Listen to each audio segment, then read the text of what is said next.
Well, I guess I have to apologize because it's been some time since I told one of my stories. And the last stories we were telling about were about old Brother Fox and Brother Rabbit, and how that old Brother Fox is always trying to catch that rabbit, but he has a hard time because the rabbit always seems to be outsmarting him. And that makes Brother Fox so mad because he's supposed to be a sharp guy. Well, today I will tell you another story, and it's about Brother Fox and Brother Rabbit, and it was a long time since they was seeing one another. And Brother Fox, well, there were some times when he could have nabbed Brother Rabbit, but every time he got a chance, well, his mind would sort of resume to think about what Brother Rabbit did to Brother Wolf and how he tricked him so bad.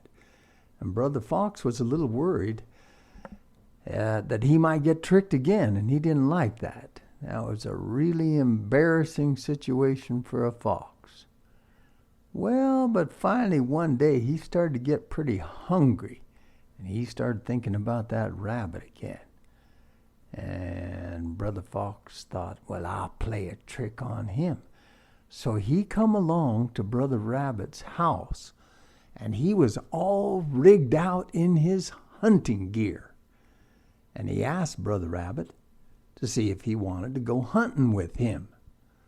But Brother Rabbit, well, he sort of feel lazy. And he also thought, well, this will probably be some kind of a trick from Brother Fox.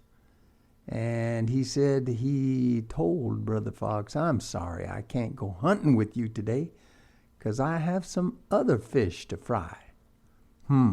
So then Brother Fox, he feel mighty sorry that his plan didn't work. But he says, well, he believes he would just try his hand anyhow, hunting all by himself, and so off he put.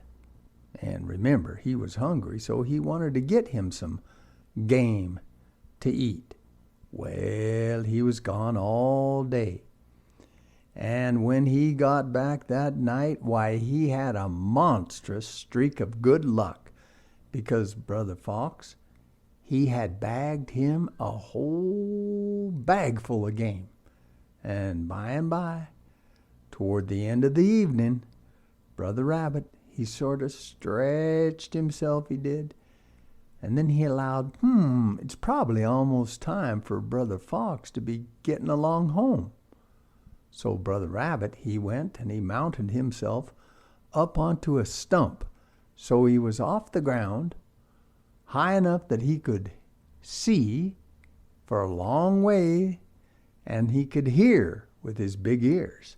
And he put those two big ears up high, and he could hear Brother Fox a-coming along.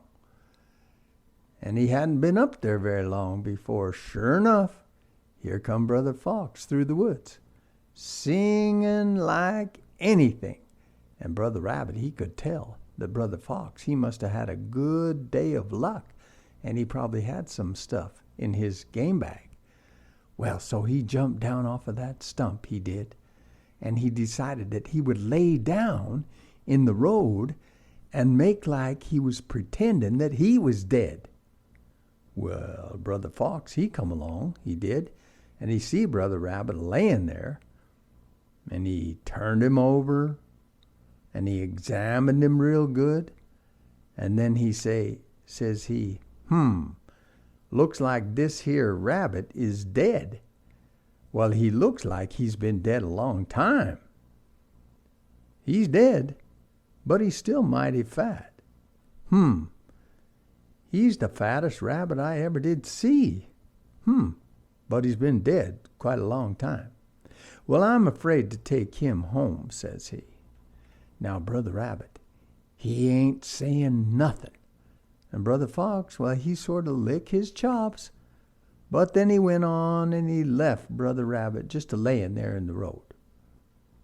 Now, directly, as soon as Brother Fox was out of sight, Brother Rabbit opened his eye, saw that he was gone, and he jumped up, he did, and he run around through the woods until he could get in front of Brother Fox again. And then he lay down on the road again. And Brother Fox, he come up, and there lay another rabbit.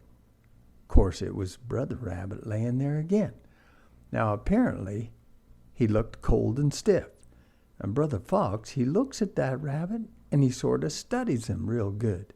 And after a while, he unslung his game bag, put it down on the ground, and he says to himself, "Why, these here rabbits are going to waste.